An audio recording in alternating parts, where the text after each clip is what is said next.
Bom dia a todos.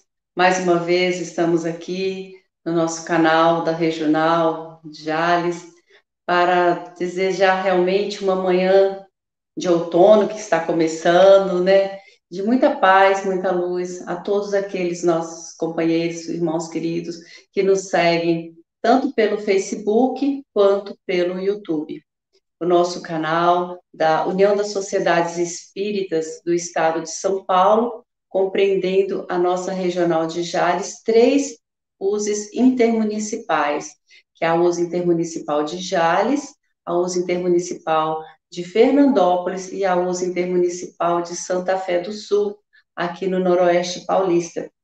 E hoje nós temos a grata satisfação de receber pela primeira vez nesse canal a nossa querida companheira de doutrina e grande colaboradora na divulgação da doutrina espírita aqui na nossa região, a Fernanda Fuga, trabalhadora da Casa da Sopa Benedita Fernandes, aqui de Jales. Bom dia, Fernanda, seja muito bem-vinda ao nosso canal. Bom dia, obrigada.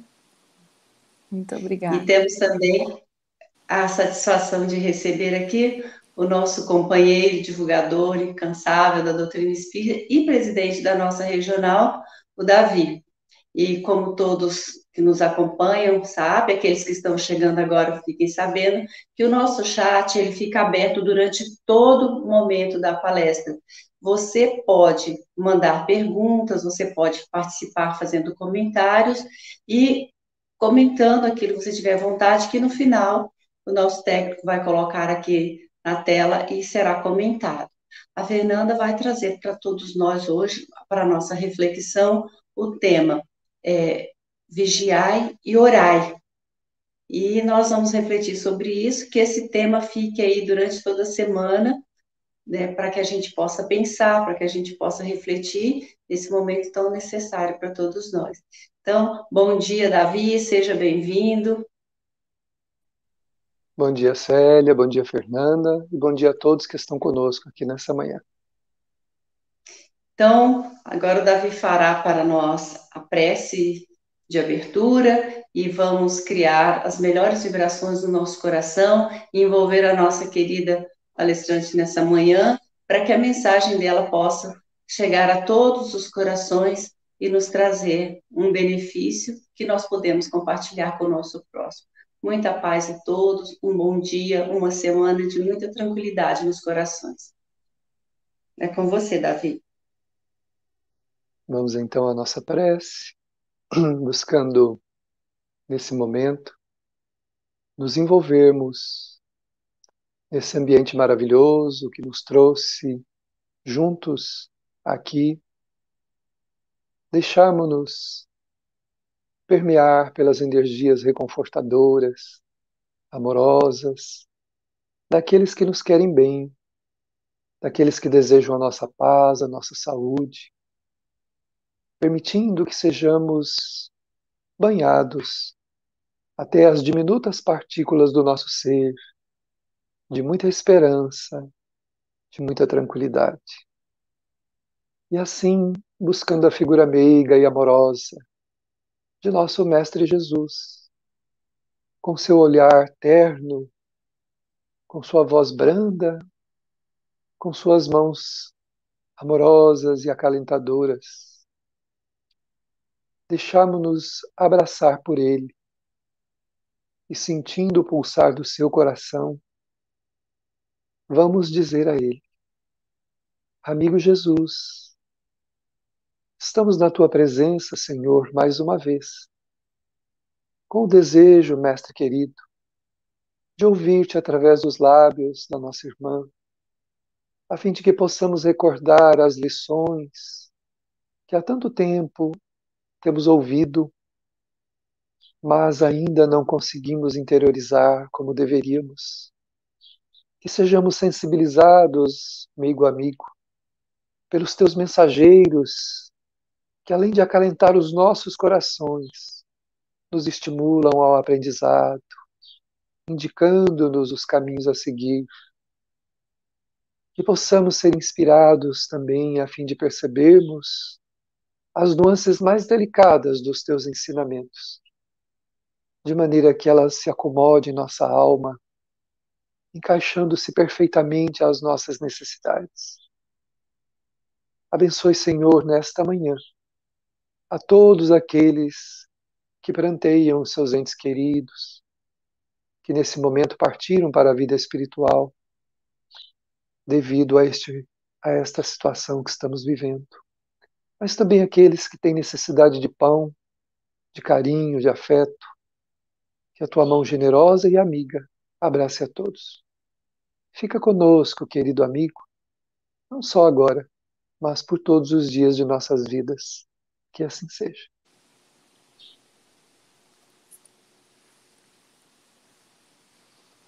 Muito bom dia a todos. Com bastante alegria recebi o convite para estarmos reunidos a partir dessas tecnologias mais uma vez. E fico muito grata por esta oportunidade, porque é uma grande chance que eu tenho de aprender um pouco mais. Então, nesses momentos que vamos passar aqui estudando juntos hoje essa doutrina tão confortadora, que a paz do nosso Mestre Jesus esteja em todos os corações. E nós vamos começar justamente citando algumas palavras do nosso querido Mestre Jesus, nesse tema Vigiai e Orai. Então, nós temos algumas citações dele no Novo Testamento, né, em Mateus, capítulo 26, versículo 41, Vigiai e orai para que não entreis em tentação. No Evangelho de São Marcos, no capítulo 13, versículo 33, olhai, vigiai, orai, pois não sabeis quando será o tempo. E em Lucas, capítulo 21, versículo 36, vigiai por todo o tempo, orando para que possais escapar de todas essas coisas que estão prestes a acontecer e permanecer de pé diante do Filho do Homem. Então, nesses 3 versículos bíblicos, nós temos o verbo vigiar, pronunciado por Jesus em primeiro lugar. Ele diz primeiro vigiai, depois orai. E o que é esse vigiar?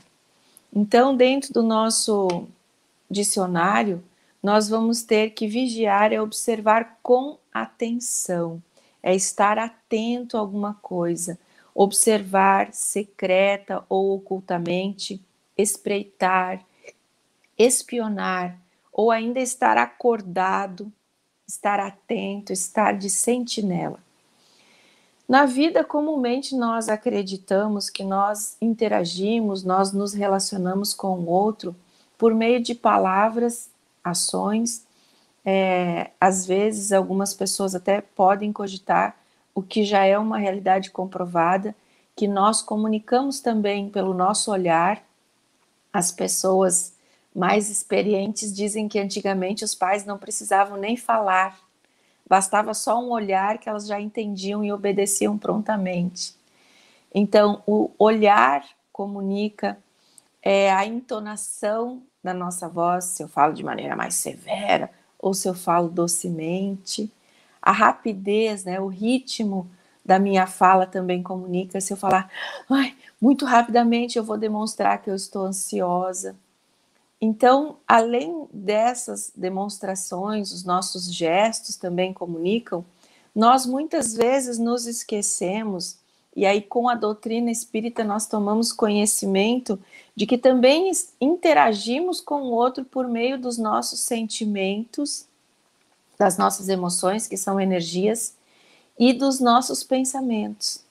Então, o meu sentimento, o meu pensamento, os meus desejos mais íntimos, a minha vontade, a minha imaginação, tudo que eu creio que está só dentro de mim, também comunica. É algo que também interage com o outro. A gente não vê, mas o nosso sentimento e o nosso pensamento são forças ativas, legítimas da nossa alma, que nós colocamos em interação com o outro. Então, quando eu estou interagindo, me comunicando, eu tenho que lembrar que eu estou causando, né? A gente diz, fulano gosta de causar.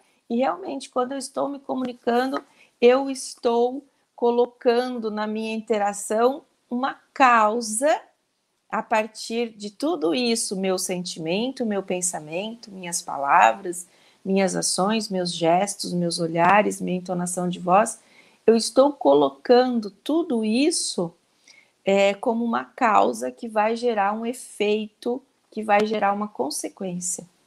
Pode não ser um efeito ou uma consequência física, mas com certeza vai gerar um efeito, uma consequência no meu campo vibracional, no meu campo energético.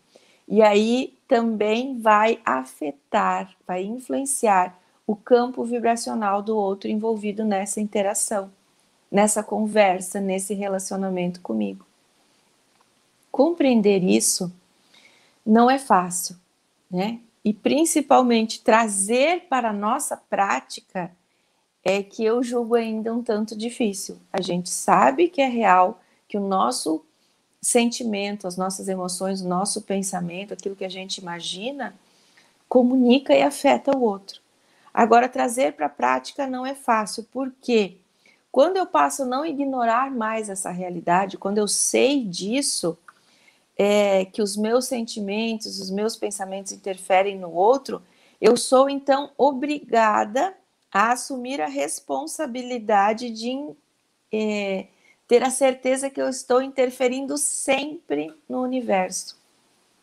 Já que eu não desligo o cérebro nunca, já que eu não desligo o coração nunca, nem depois da morte física, que a gente chama o desencarne dentro da doutrina, então eu estou continuamente, perenemente, ou seja, sempre interferindo no universo, interferindo no mundo a partir do que eu sinto e do que eu penso também, além daquilo que eu falo e faço.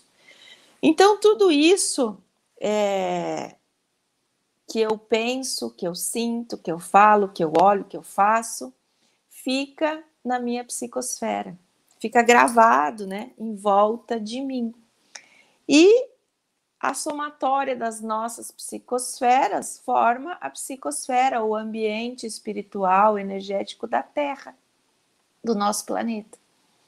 Como será que está, então, a psicosfera do nosso planeta nesse momento em que tantas pessoas estão vivendo com temor, né? Com apreensões, com preocupações, com medo?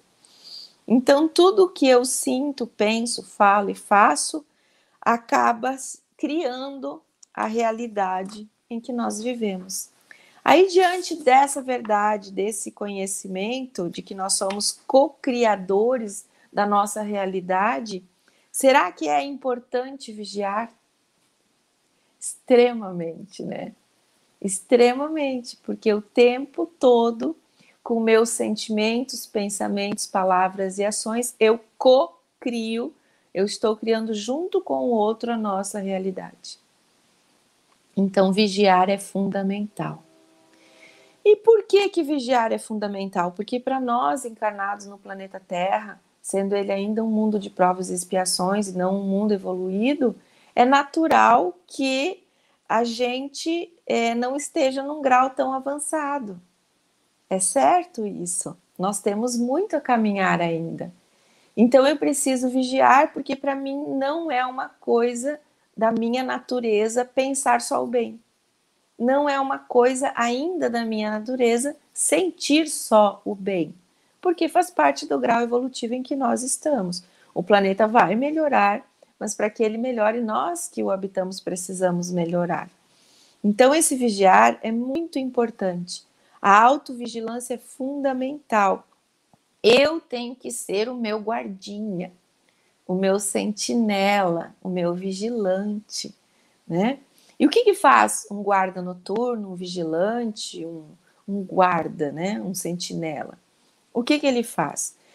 Ele tem um olhar atento, ele fica concentrado, consciente, não pode se distrair, né? Ele deve observar para poder, se visualizar algo suspeito, refletir e decidir. Então, ele tem que acompanhar o movimento, se aparecer algo suspeito, se aparecer alguma pessoa. Então, o guarda, ele não acolhe imediatamente. Ele não deixa entrar qualquer um indistintamente, não. Ele tem um olhar cuidadoso, né? Ele tem um zelo. ele vai investigar, ele vai questionar, e também ele não sai atirando. Se ele é um guarda armado, uma vigilância armada, ele não sai atirando ao primeiro movimento, no primeiro que aparece, naquele que se aproxima. Porque o guarda tanto cuida para que alguém que não é desejado não entre, quanto cuida para que aquele que é muito desejado possa entrar tranquilamente, possa chegar com segurança. Então o guarda aguarda com expectativa e atenção o dono da empresa, aguarda um cliente muito importante, aguarda um profissional que venha fazer um reparo na empresa. Então tem pessoas que o guarda precisa deixar entrar rapidamente, e tem outras que não são bem-vindas de jeito nenhum. E tem algumas que não são esperadas, mas poderiam entrar. Um visitante, um novo cliente, um candidato a uma vaga de emprego, mas o guarda tem que estar atento e investigar. Para, questiona, pergunta: quem é você? O que você veio fazer aqui? A tua figura é bem-vinda aqui ou não? Né? Então, nós temos que ser assim, os guardinhas de nós mesmos, principalmente da nossa mente, do nosso coração. Então, é assim que eu devo proceder, sendo o meu vigilante íntimo. Eu tenho que olhar para dentro de mim, mas para isso eu preciso me acalmar, parar, respirar, ter um tempinho para meditar, para refletir e começar a conversar comigo mesma, com os meus pensamentos, com os meus sentimentos, como aquele guarda na porta de uma empresa, que monta guarda ali, que faz sentinela. Então eu devo me perguntar, por que eu estou sentindo isso, né? De onde vem essa minha vibração desequilibrada, tensa? Por quê? Porque as minhas vibrações são a minha frequência. E a minha frequência, consequentemente, estabelece de maneira automática a minha sintonia. Então, fatalmente, eu vou convidar para ficar sintonizado comigo todos aqueles que alimentam as mesmas correntes energéticas similares às minhas. Semelhante atrai semelhante, né? Os pais têm sempre um ditadozinho que diz assim: diga com quem andas que eu direi quem tu és. E é isso. Então eu devo ser o guardinha de mim mesmo. E aí nós temos a questão do Livro dos Espíritos 459, onde Kardec pergunta para os espíritos assim: os espíritos influem sobre os nossos pensamentos e as nossas ações? E os espíritos respondem: a influência é maior do que supondes, porque muito frequentemente são eles que vos dirigem. Então, muito frequentemente, nós somos dirigidos pelos espíritos.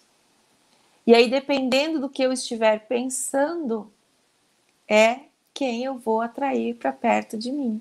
E vou estar sendo dirigida, guiada, aconselhada por quem? Aí eu é que decido, né? Então, aqui está a importância da gente ser o vigilante íntimo de nós mesmos e conversar conosco, mas conversar de maneira amistosa, né? Fazermos para nós mesmos um acolhimento. Como nós conversaríamos com um filho, com alguém muito querido que está aflito? A gente começa perguntando, né? Filho, por que você está tão ansioso? Né? Ou filha, por que você está se sentindo assim? Você parece triste, parece preocupada? Alguém ou alguma situação te levou a se sentir assim? E a gente vai perguntando devagarinho, né? Com indulgência, com amor, num ato caridoso. E nós temos que ter esse ato caridoso para conosco mesmo. Então, quando a gente percebe que largou as rédeas do nosso pensamento, do nosso sentimento, então o que nós fizemos? A gente se autodeprecia, se autoxinga? Não. A gente age conforme Jesus agiria, num acolhimento amoroso, né? Então a gente pode dizer: Fernanda, conversando consigo mesmo, né? Por que pensar desse jeito? Por que sentir isso? Né? Você pode pensar melhor, você é capaz de pensar melhor. Então, esse ato caridoso, de autoacolhimento amoroso para com nós mesmos, cheio de carinho, numa conversa agradável e indulgente, vai nos levar a compreender a nossa sombra, o nosso lado menos querido, aquele que a gente quer esconder de nós mesmos até, né? Porque não escondemos de ninguém. Então, nós vamos entender esse nosso lado que precisa de luz e assim vamos passar a proceder de uma maneira que não nos prejudica. Então, ao conversar comigo mesma, eu devo acolher essa minha sombra, né?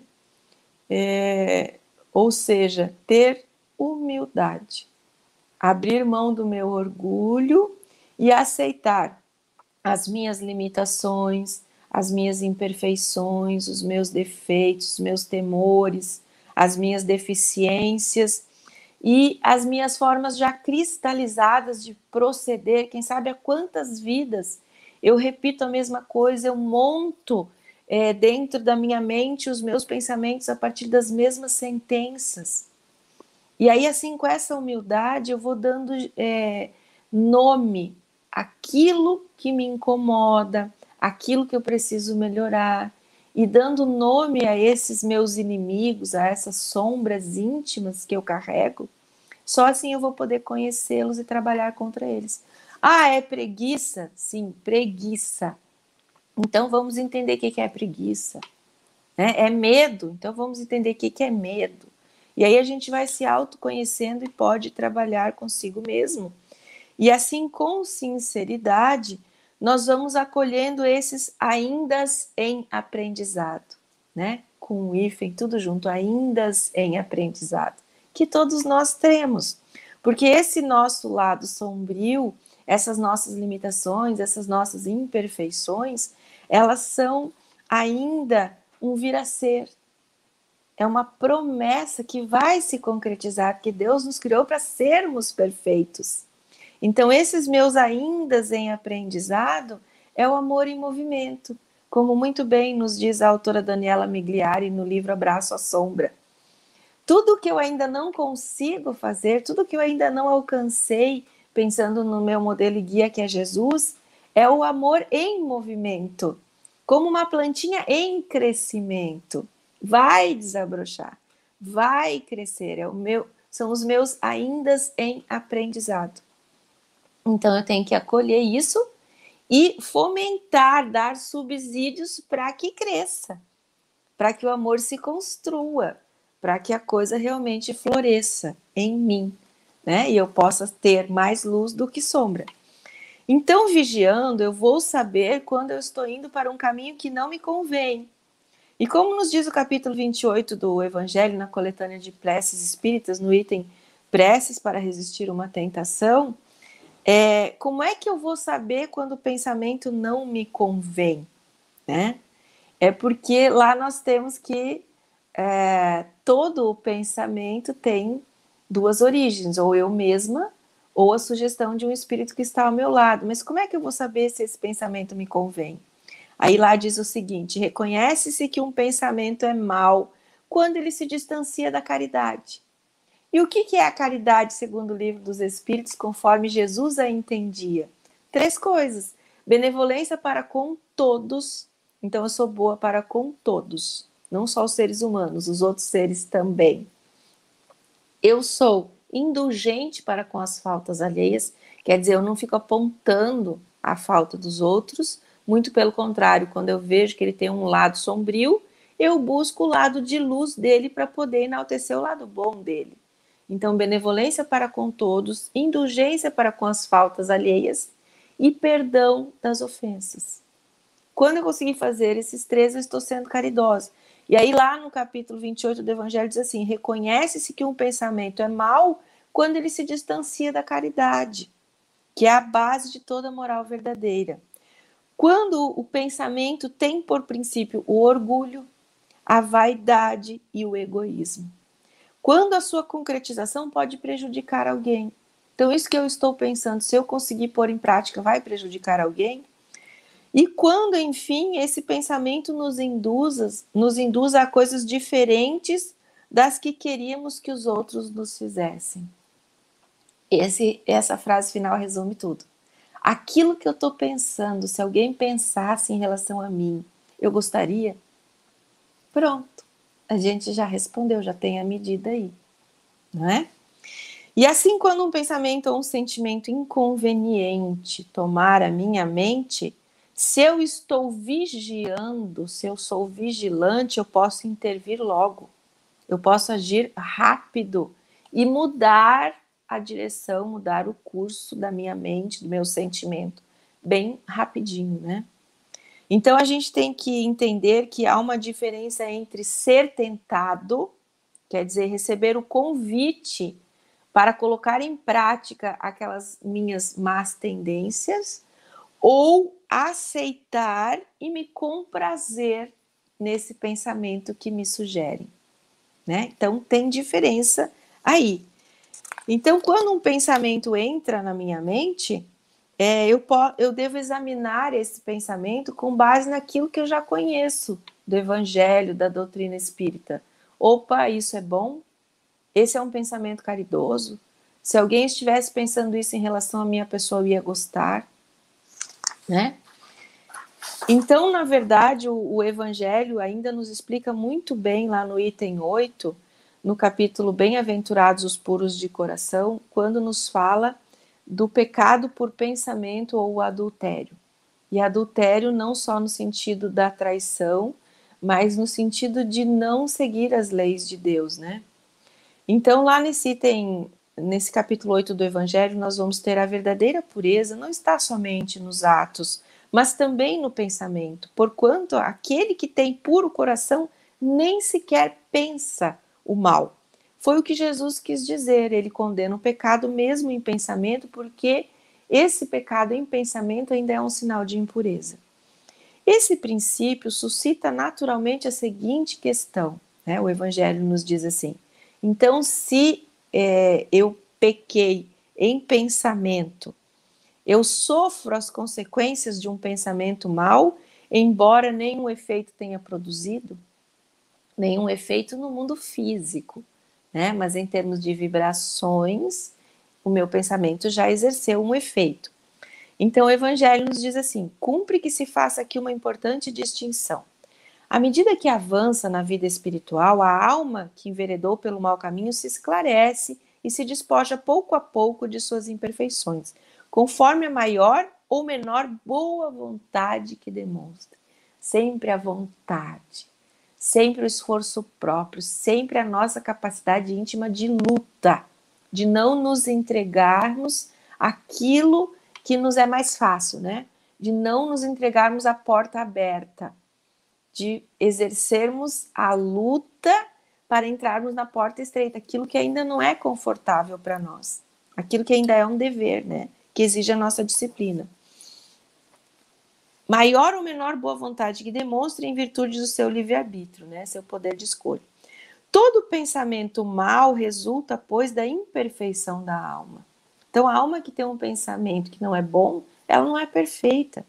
Mas, de acordo com o desejo que alimenta de depurar-se, mesmo esse mau pensamento se lhe torna uma ocasião de adiantar-se, porque ela o repele com energia. Então, o mau pensamento que me chega, o convite que vem como uma tentação para mim, é, na verdade, uma oportunidade que eu tenho de treinar a mim mesma, de exercitar a minha força de vontade, a minha resolução em vencer, em me autodominar, em me direcionar para algo melhor. Então, quando chega esse mau pensamento, o Evangelho nos diz que é indício de esforço por apagar uma mancha, né? Se eu me colocar a repelir esse pensamento. Não cederá se apresentar a oportunidade de satisfazer ao mau desejo. Então, eu estou com um mau desejo, mas aí eu vou repelir esse pensamento. E se aparecer essa oportunidade, eu não vou ceder. Eu não vou cair, não vou realmente concretizar aquilo no mundo físico. Depois que haja resistido, se sentirá mais forte e contente com a sua vitória. Então, esse prazer de ter feito um esforço, de ter se superado, é maravilhoso. Vamos dar um exemplo simples. Uma pia cheia de louça para lavar. E aí eu tenho que fazer o esforço de vencer a minha preguiça e ir lá lavar aquela louça. Mas eu posso não ir. Eu vou ficar o dia todo com aquela sensação de falta de paz na consciência porque a louça está lá. Agora, se eu levantar, se eu fizer o esforço e lavar aquela louça, eu vou ficar com essa sensação de ser mais forte e vou ficar contente com a minha vitória, porque eu me livrei daquilo que me incomodava, já fiz, já acabou, vou perceber que foi rápido, da próxima vez não vou sofrer tanto. E assim, N tarefas, né? Eu dei o exemplo da louça, mas coisas que a gente tem que fazer limpando internamente, dentro de nós mesmos. Aquela que, ao contrário, não tomou boas resoluções, procura ocasião de praticar o mau ato e, se não o leva a efeito, não é por virtude da sua vontade, mas por falta de ensejo, por falta de ocasião. É, pois, tão culpada quanto o seria se eu cometesse. Então, tem pessoas que pensam o mal e só não cometem porque não tiveram a chance. Ela é tão culpada como se tivesse feito, né? Em resumo, e esse resumo é ótimo, né? Naquele que nem sequer concebe a ideia do mal, já há progresso realizado. Já fez. Já adquiriu aquele grau de adiantamento dentro dele. Naquele a quem essa ideia acode, a ideia chega, mas ele a repele, há progresso em vias de realizar-se. Naquele, finalmente, que pensa no mal e nesse pensamento se compraz, o mal ainda existe na plenitude de sua força. Então, o valor do esforço, o pensamento vem, quer se origine de mim mesma, pelas minhas más tendências, pela sombra que eu ainda tenho, quer seja pela sugestão de um espírito amigo. Se eu repelir esse pensamento, eu estou em vias de realizar um progresso em mim. Num, o trabalho está feito, no outro está por fazer-se. Deus, que é justo, leva em conta todas essas gradações na responsabilidade dos atos e dos pensamentos do homem. Então, a questão inicial lá, né, nesse capítulo 8, sofre-se as consequências de um pensamento mau, embora nenhum efeito produza? Depende. Se eu vou repelir esse pensamento, eu já estou me esforçando e Deus leva em conta todas essas gradações. Olha que maravilha! Deus avalia a nossa intenção, o nosso esforço, a nossa luta. E como é que eu vou me lapidar? Como é que eu vou chegar a ser um espírito, como diz aqui no Evangelho, que nem sequer concebe o pensamento do mal? Justamente exercitando esses meus aspectos mais sombrios, esses meus ainda em aprendizado, esse meu amor em movimento. Então, como é que eu vou expandir essa minha luz e diminuir o meu lado sombrio? Através das situações que me colocam em tentação. Não tem outro jeito. É a prova, né? E a gente teve a oportunidade, por um tempo, de acompanhar o pessoal que faz um trabalho bonito na comunidade Restaurar, tentando restabelecer rapazes que têm dependência química, e eles dizem que lá o tratamento é de 6 meses, mas o tratamento real e o resultado dele vai acontecer quando a pessoa estiver alta da clínica e for para a sociedade novamente. Por quê? Porque ali ela vai ser posta em tentação e vai poder exercitar a sua força íntima, né? A sua vontade. No Livro dos Espíritos, na questão 909, nós temos o seguinte: o homem poderia sempre vencer as suas más tendências pelos seus próprios esforços? Vejam bem, a gente poderia sempre vencer a nossa má tendência em todas as ocasiões em que somos tentados? E a resposta dos Espíritos é sim. às vezes com pouco esforço. Que vergonha, né? O que lhes falta é a vontade. Ah, como são poucos os que se esforçam. Então é preciso esforço. Ninguém sobe uma montanha sem se esforçar, passo a passo, um pé após o outro. É preciso esse esforço, né? Como é que ocorre o fortalecimento dos nossos músculos na atividade física? Nos esforçando, praticando dia a dia repetições no aumento progressivo da carga. Assim também na vida.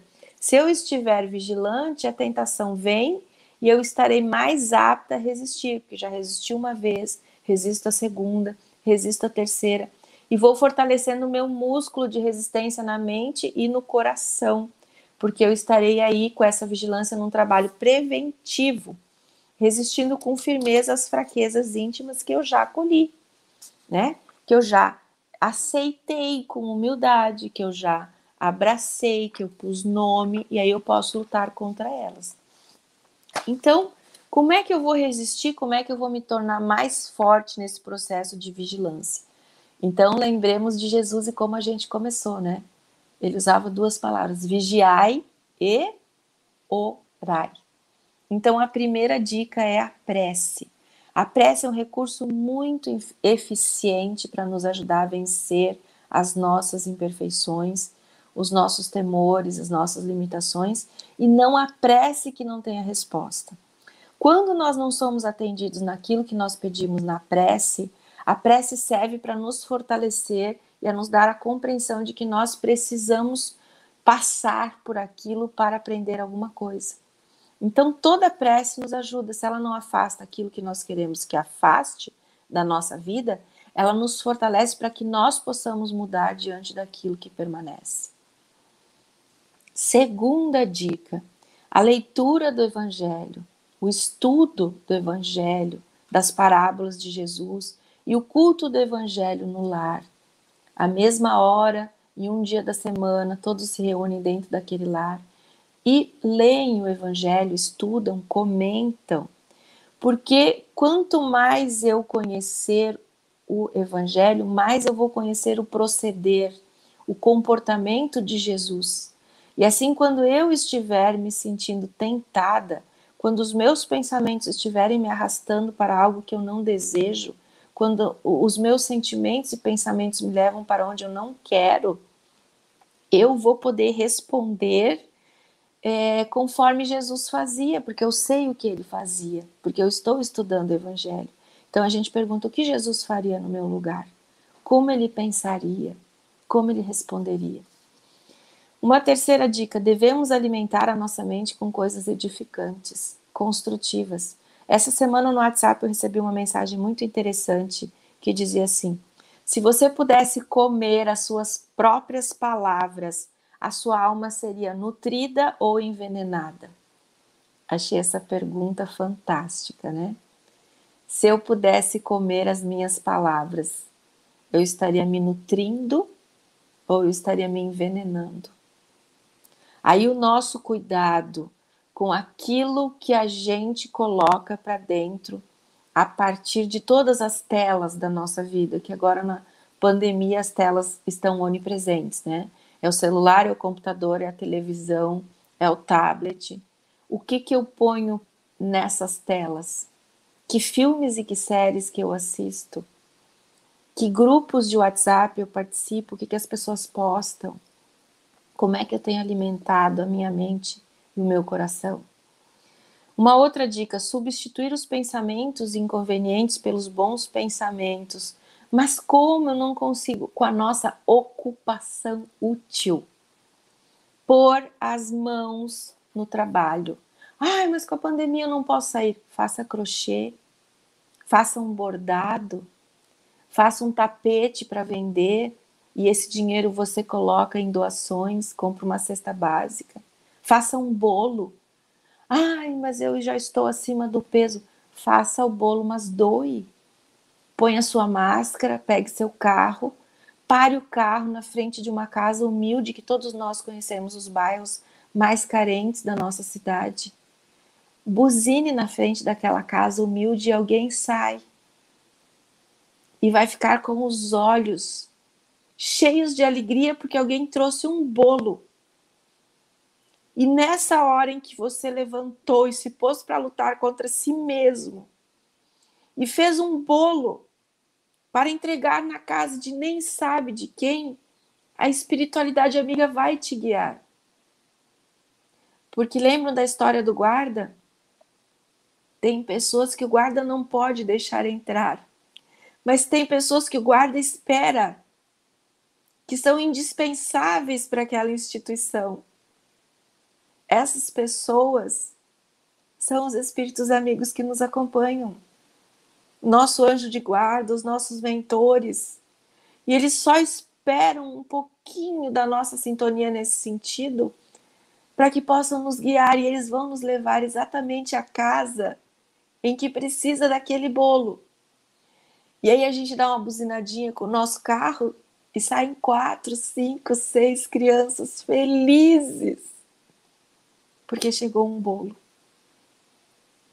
Então, uma das melhores formas de substituir os pensamentos inconvenientes é pôr as mãos no trabalho. Ah, mas eu não posso sair com a pandemia. Você vai ao mercado? Você vai ao banco? Você vai num laboratório? Você vai numa consulta? Você pode parar o carro na frente de uma casa humilde e entregar um bolo. Pode. Quinto, estudar, aprender algo novo, buscar novos cursos. Essa maravilha dessa ferramenta pela qual nós estamos falando hoje, nos comunicando, tem cursos gratuitos de tudo que é coisa. Vamos aprender a tocar um novo instrumento. Vamos aprender a fazer um outro tipo de comida. Vamos aprender a limpar melhor a nossa casa, como dobrar as nossas camisetas no armário. Tudo isso são cursos que estão aí à nossa disposição e fazem a nossa mente se ocupar com algo útil, e assim fugimos dos maus pensamentos. E por fim, vamos cantar. Cantar. Coloca no celular músicas edificantes com letras maravilhosas e procure decorar. Ou vamos decorar poesias. Certa vez assisti uma palestra da Ana Jaissi Guimarães, que ela dizia que tinha uma companheira muito depressiva. E ela então utilizou esse método de decorar poesias para que a companheira conseguisse dominar os seus pensamentos, e disse para ela: olha, na próxima palestra pública nossa, eu gostaria de abrir a palestra com a poesia que você vai declamar. A colega se assustou. Mas eu não sei nenhuma poesia de cor. Então decore. Você tem uma semana para decorar a poesia. E depois essa amiga da Ana Jaissi declarou para ela que a poesia, o ato, o trabalho de decorar a poesia fez com que ela não se ligasse em maus pensamentos. Então cantar, né? Já tem um ditado antigo: quem canta os males espanta. Então decorar uma poesia, cantar. E por fim, para a gente terminar, uma historinha muito rápida, né? Que está no livro Estante da Vida, psicografia do Chico Xavier, trazida pelo irmão X, capítulo 10 do livro Estante da Vida, A Meada. Essa história nos fala de duas senhoras que estão no ônibus conversando, Dona Dulce e Dona Cecília, e atrás delas está sentada uma vizinha, Dona Lequinha. E a Dona Lequinha escuta a conversa das duas, e Dona Dulce diz: ai, você não pode imaginar o meu amor por ele. De certo você não me entende. Aí a outra diz: mas Dulce, você chega a querer o Dionísio tanto quanto seu marido? Ela diz: não tanto quanto, mas eu não consigo passar sem os dois. E aí a outra diz: meu Deus, isso é coisa de casal sem filhos. Você não acha estranho isso, inadmissível, gostar tanto dos dois? E ela diz: acho natural. E aí as duas vão conversando assim, a Dona Lequinha com o ouvido, né, ligado na conversa. Quando a Dona Lequinha chega em casa, começa a pensar sobre a Dona Dulce e lembra-se que viu ela subindo no ônibus com um rapaz dias antes, né, no dia anterior. E aí então chega o marido da Dona Lequinha para jantar, e ela mal, né, se contém para contar a novidade. E ela diz então para o marido: você nem imagina o que eu vi hoje. E ele diz: diga, mulher. A Dona Dulce, calcule você. A Dona Dulce, que sempre pareceu uma santa, está de aventuras. O quê? Diz o marido. Vi com os meus próprios olhos. Um rapagão a seguia mostrando gestos de apaixonado e por fim no ônibus ela própria conversou, contando tudo para Dona Cecília. Chegou a dizer que não consegue viver sem o marido e sem o outro, uma calamidade. Aí o marido ouviu aquilo e disse: nossa, isso não fica assim, mulher. Júlio é meu colega de trabalho na oficina, ele tem que saber. No dia seguinte, o marido da dona Lequinha chega na oficina, chama para o lado o pobre do marido da dona Dulce, né? E diz: olha, o que eu vou lhe dizer representa um sacrifício para mim, mas eu falo para o seu bem. Seu nome é limpo demais para ser desrespeitado, como eu estou vendo. Não posso ficar calado. Sua mulher, e aí, né? Aos cochichos conta toda a história. O marido da dona Dulce estacou, né? Ficou mais tato, assim, assustadíssimo com o que ouvia, porque parecia que tinham lhe enfiado um punhal. E ele então pede licença para o dono da oficina e vai para casa no meio da manhã. Chega em casa, entra devagarinho e percebe que a companheira Dona Dulce estava despreocupada no telefone que tinha no quarto de dormir e dizia para a pessoa com quem ela falava ao telefone: ah, sim, não há problema, é hoje mesmo, às 3 horas. Olha, mas meu marido não pode saber. O marido Júlio retrocedeu, né, à maneira de um cachorro, de um cão espantado com aquilo. Sai desesperado de casa. E aí então volta para o almoço, a esposa, Dona Dulce, tenta fazê-lo sorrir, não consegue. Aí ele chega na oficina e diz: ó, hoje à tarde não vou poder trabalhar, estou mal, tenho que ir ao médico. Dá uma desculpa, fica na rua esperando e um pouquinho depois das 15 horas, que era o horário combinado que ele ouviu ao telefone, ele entra em casa. Aflito, mentalmente descontrolado, entreabriu devagarinho a porta do quarto e viu agora, positivamente aterrado, um rapaz a inclinar-se sobre seu próprio leito. De imaginação envenenada, concebeu a pior interpretação. O pobre operário recusou em delírio e à noite foi encontrado morto num pequeno galpão dos fundos. Enforcara-se em desespero. Só então, ao choro de Dona Dulce, o mexerico todo foi explicado. Dionísio, de quem ela falava no ônibus, era apenas o belo gatinho angorá que ela criava com muita estima. O moço que a seguiu no ônibus era o veterinário, a cujos cuidados profissionais ela tinha confiado o gatinho doente.